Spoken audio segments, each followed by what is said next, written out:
Today we are doing choux pastry, and so it's a pretty simple recipe. There are some tricky bits about it, so we're going to walk through it together. So here I have 100 or 250 milliliters of water. It's about a cup of water, and it is boiling. I'm now going to add my 100 grams of butter. Doesn't have to be warm because I'm going to melt it anyway.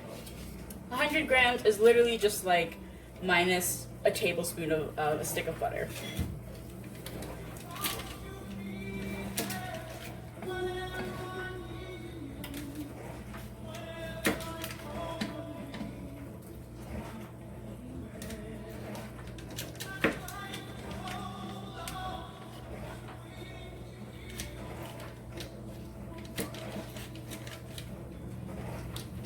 You don't have to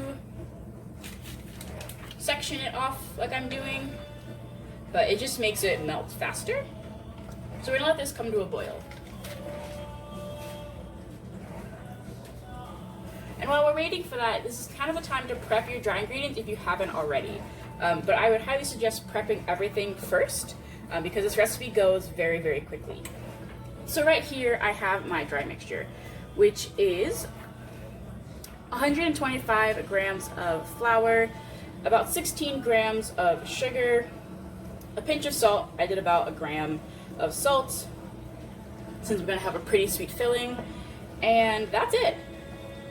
If you wanted to, you could add vanilla to this, like vanilla bean, like paste or extract, but I'm going for a very simple flavor because my filling is going to be lemon and cream cheese, possibly with some elderflower in, depending on what I want to do. So I want my pastry to be pretty basic. And so I have it here on parchment so that way I can shoot it into the flour or to the water mixture pretty easily. You can also put it in a bowl, it's up to you.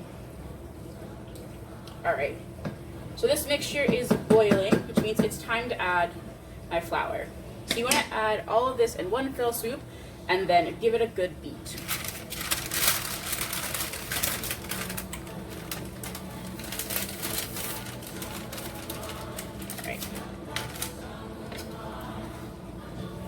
It's gonna look weird, it's gonna look wrong, it's right, promise.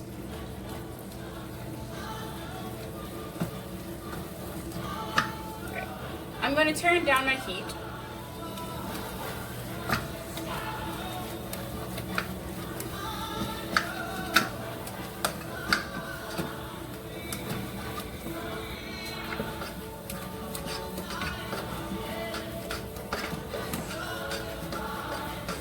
Alright, so notice how it's come together.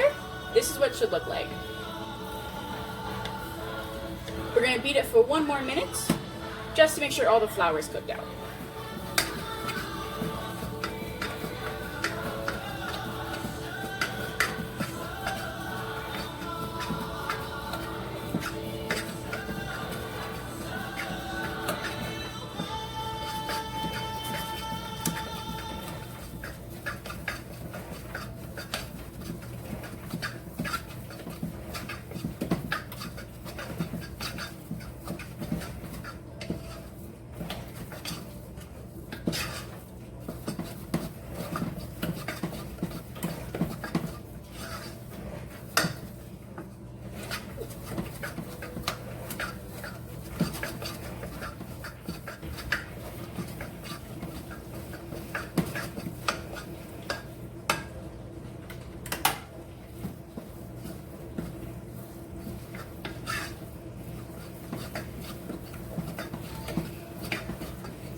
So really you want to just cook it just to make sure that you have incorporated all of your flour, that there's no dry bits, and that your flour is cooked out. You don't want to have it taste like flour.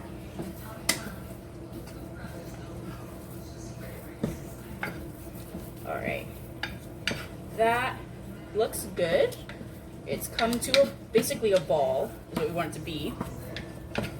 It's now time to let this cool. I've transferred my choux to a bowl here, and I'm just spreading it out because I want this to come not necessarily to room temperature, but not scalding hot. It's hard to see, but there is a lot of steam coming out. That's just the water boiling off, which is kind of a good thing. But I'm gonna add egg to this. And if I add the egg straight in here, this is just gonna basically make scrambled egg. And I have to start all over. So while this is cooling down, it's time to prep your pans. What I am using are half sheet trays. So these I just got off a wholesale store online, and I do not want my shoe to stick, so I'm going to use a silicone mat, also known as a Silpat. And so I'm actually not going to use a circle pattern, but this is going to help the shoe bake nice and fluffy and also not stick to my pan. So it's going to give me a clean pan after the fact. And because I'm going to be piping, I've also prepped 2 piping bags. So I am going to make this bake off of Rapunzel from Tangled. And so I want to have like a braid consistency. So I am using a open star tip. And I'm also using a bigger open star tip. I'll put the numbers in the chat, or in the chat. I'll put the numbers down below. This is an 8B, if you can see them. 8B. And this is a 6B. And so I chose 2 different sizes because I'm not super sure which one I want. This one feels too big, this one feels too small, so we'll see, we'll split the difference. I've also prepped 4 eggs that I have scrambled. So it's important to scramble your eggs because choux pastry is not it's an exact science, but there's no measurement that anyone can give you that's going to be always the exact amount. Because every brand of flour is different, every place that you bake is different, so all the humidity is different, the weather, all of that changes every single time. And so you're basing it off of consistency, not necessarily the number of eggs. So I have here 4 large eggs, and we'll see how much I've used. The last time I made this, I used all 4 eggs. So this could be true, this could be false for this current time. The last thing I've done is I'm preheating my oven to 425 degrees. That may seem kind of hot, and it is. I'm going to immediately, though, lower it to 400 once these babies go into the oven, because I want that initial burst of heat to help these rise, and then we'll have a slow bake, a low and slow bake to help dry them out. So that's basically where I'm at. I've actually prepped a second pan just because I want to make sure I have enough. The last thing is, I did have a bit of steam in my oven, so I have a pan in here with some water that I'll take out once I put the choux pastry in.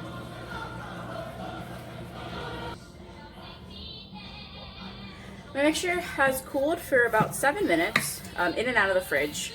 And so now it's time to add my egg. I'm going to start with about half, because I know I'm going to need at least 2 eggs. So I'm going to go with half. And it's going to look like a gloopy mess.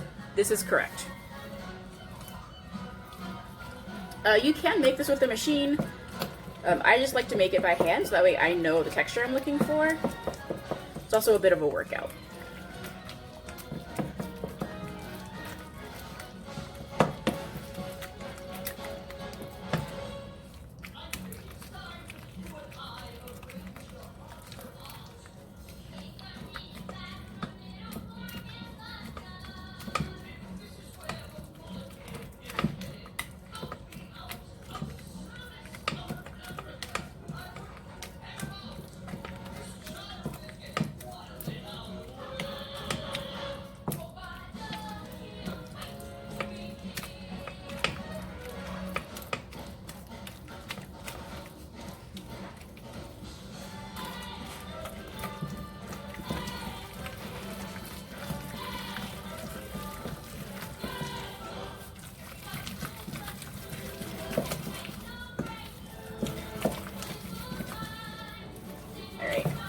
And once it comes together, add a little more.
we are almost there at that consistency that we want.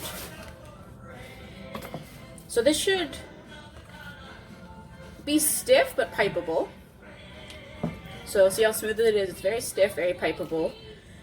And it should drop off the end of the spoon, making a V. So I wanted to leave a little more trail than that. I'm gonna add the rest of my egg.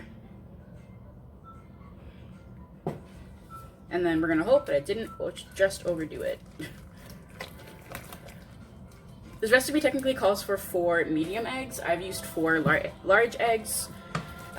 So you'll see how technically I use more than what the recipe requires. So that's why it's always important to do this really by sight and by feel. Because if I were to go off the recipe, I would have a batter that would be way too stiff. And as we mentioned, there is kind of no way to save this if you go and put too much egg in it. So just take your time.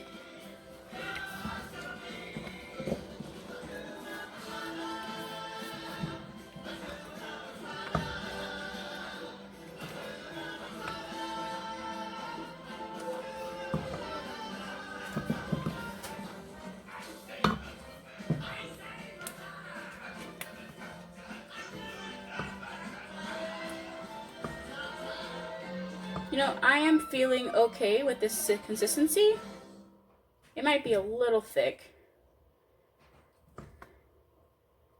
but I am okay with this consistency, which means it is time to get it into our piping bag. So I'm going to put about 2/5 into the nozzle with the small hole, the 6B, and I'll put about 3/5 into the nozzle with the large tip. Well, you might be thinking, this view looks different. So I pulled the Choux out too early yesterday and they collapsed on me. One thing I'm notorious about is I will make things bigger but not bake them longer. So for example, those braids were really thick and really big, yet I baked them for the same time as I would bake like a little 1-inch Choux ball. So obviously they were not done. So this is day 2. I've adjusted my Choux just a little bit. Yesterday, it was a little soupy. So it held the definition, but not as much as I wanted it to. So I've now, you can see, I've reserved about probably 2 tablespoons of egg out of the 4 eggs. This is giving me this consistency. So clinging together, I'm still kind of making a bit of a V. It's a little stiffer than yesterday, so if I were to put all of this to the side, it doesn't like rush to fill the bowl. It's just kind of a slow, like lava-y fill. So I think this will better hold the pattern and might bake up a little better. Because yesterday, even with my eclairs, they didn't puff as much as I expected them to. So I probably gave it too much moisture. So this is why it's fun to bake with friends, because you never know what's gonna happen. This time I'm only gonna use 1 tip. I'm gonna use the 8B tip. I think I like that one a little better. So we're gonna rethought my plan and we're gonna see how this works. You're gonna see my horrible piping skills again.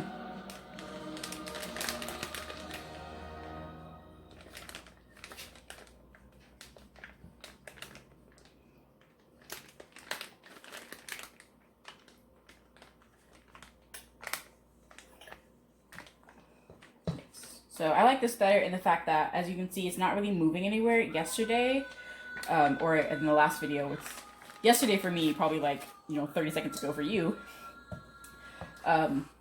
it was all flowing out of the bag. So I would pipe it in or shove it in with the spoon, and it was immediately coming back out the bottom, which is not what you want. So that was a sign to me that I used too much egg. Sorry, I'm trying to shove this down in there a little further. As you can see, my filling a piping bag is not great. I usually use a cup for this.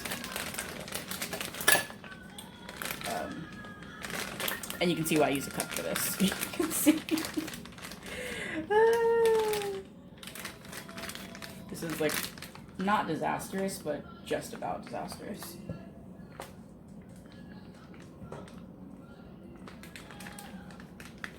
Yeah, so if you're not good at filling piping bags like me, definitely use a cup. It just gives you that extra hand to like scrape your bowl and get your spoon all the way in the piping bag. Alright, that's good. I'm not gonna fool with this anymore.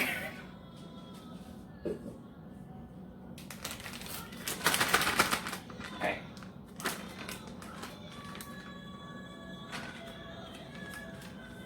Just gonna try to get all my batter down to the bottom.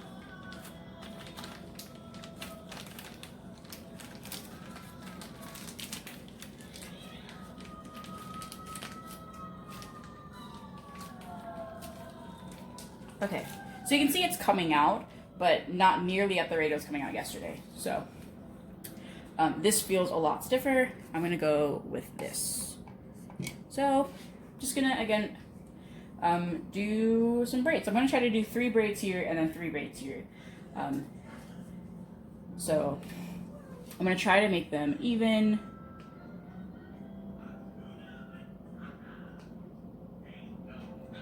And like straight. I know this first one's not going to be great, so I'm just trying to go slow. Zone out with the Lion King behind me. Okay, yeah, so you can see, hopefully, that this is holding its shape so much better.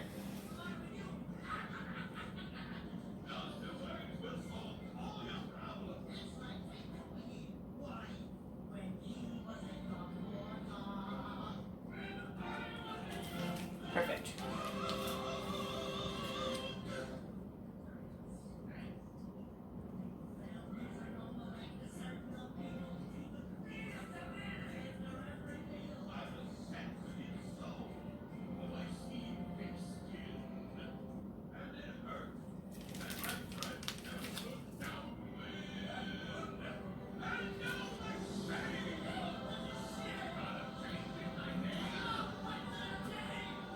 These look more like braids, so I'm happier with this pattern. You can see the ridges are staying.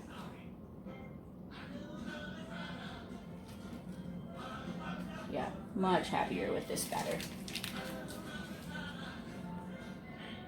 I should have known yesterday it was gonna be a bit of a flop, but it's fine. It's fine. All I wasted was 4 eggs, 250 grams of water, and like 125 grams of flour, and a stick of butter. It's not. I mean, butter's expensive, but other than that, it really couldn't have gone like much better because that was a practice run.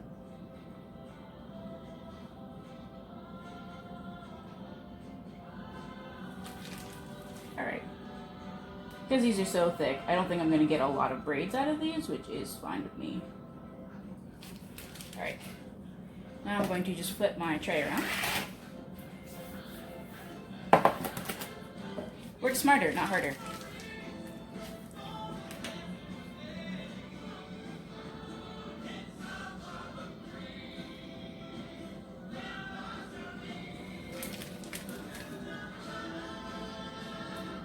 I'm also going to try not to make any like a clear shaped one, so just like the ones that were just the long ones, because they're going to cook a lot faster and going to make it seem like the batter is done when it's not. Okay. This might be my best braid.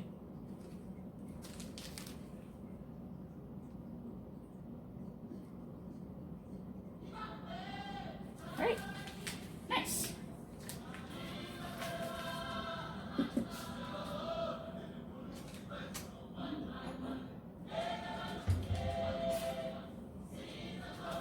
And same as last time, just go through and kind of push in any of the edges with a little bit of water on your finger. just so that way they don't burn faster. Because if you have these little pokey bits, they will fry basically. And so you'll have a burnt part and a raw part, which is not what I'm going for. So I only have 4, and that's okay. So I'm baking this just part of that princess collab, so it's not really going to go anywhere. So with 4 of them, I probably won't bring them to the office. I'll just eat them myself. I do plan on, though, possibly making a Swiss roll with I think it's a Choux pattern, which is when you use that paste.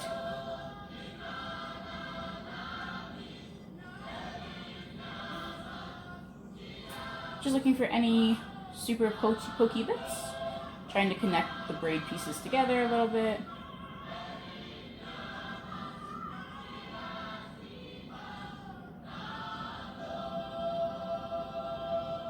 Alright. I have a lot of faith in this. Let me give you a close-up. So here is a close-up of the my eclair braids for Rapunzel. These look a lot better. They held their shape way much better. They've held the little ridges. So these are going to go in the oven for 400 degrees for about 30 minutes, at least to start with. So yesterday I baked them for 23 minutes and they collapsed, which means they were at least 10 minutes from being done. Because I say to open the oven for at least 15 minutes for something small. With these being so big, they're going to bake probably a lot longer. So I will see you guys in a bit. So it's been about 20 minutes, and wowzee, these have exploded in a good way. These are exactly what they should look like. They are rising very nicely. They've kept the ridges. I know it's hard to see because the stupid oven lines, but I'm definitely going to leave these in for at least 10 more minutes before I even think about opening this door, and then we will go from there. Alright, it's been 34 minutes. My choux have a nice golden color. I'm a little nervous because I don't want to underbake these, so I don't want to do this again, but I think we're okay, so.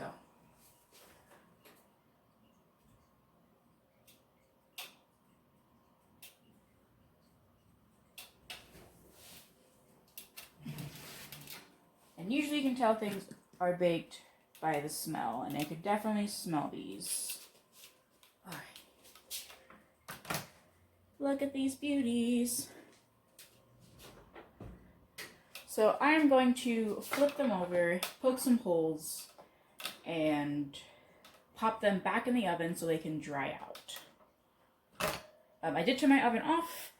It's not really about cooking them at this point. It is about just letting all of that steam escape. Okay, so a couple of little raw spots on that one, but nowhere near what it was yesterday. These guys,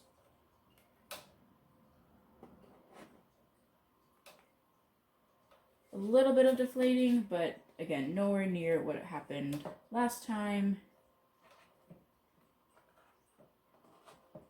That's the hard thing about choux, is like you can't really know. So yeah, this one definitely deflated, but that's why I made 4. Okay, so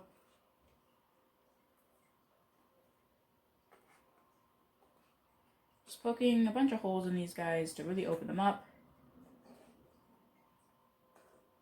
Let the steam out. And back in the oven. So I have 2 that are good, 2 that have deflated a little bit, which I'm okay with because I'm just going to fill them with lots of cream. Back in the oven just to let these guys dry out. Alright, so these have been in the oven, an off oven, for about, I don't know, 10 minutes, 20 minutes, I have no idea. And I'll call round 2 a success. So here is one that baked up really nice. So you can see, nice and golden. It's a little bit flat in the middle. I mean, I'm not going to say it completely collapsed because their other 2 have totally collapsed, but I would say this one's not bad. This one is the golden child. This is actually the one that I baked separate. So this is the one that had its own little row. And I think that was my problem. I think I just baked them too close together. And so this one you know, nice and puffy on the sides, nice and golden under there, not really any raw pockets, like just golden child. And then my stupid ones, they look beautiful on the top, but as you can see, very flat. This is what I mean by collapse. So basically, these sides, they'll puff up, and if they don't crisp, once you open the oven, they'll just fall flat. So it's baked though, so I'm not super concerned because one, I already have two that are really nice, and two, I can just fill this with a lot of cream to puff it up. So I think I'll use this one as my practice one to get my decoration down, and then I will fill the ones that I actually like. So I'm gonna try to move these so that way I don't like crush them. And then my second stupid one, again, nice and golden, a really great pattern, and collapsed. So, you know, I'm gonna call this a success though, because I've never made choux pastry this big. So now I know 34 minutes is not enough. So space them out, it might be enough, but you know, shoot for 37 to 40 minutes if you're gonna make some mondo choux pastry. Otherwise, 20 minutes, 25 minutes is usually pretty fine.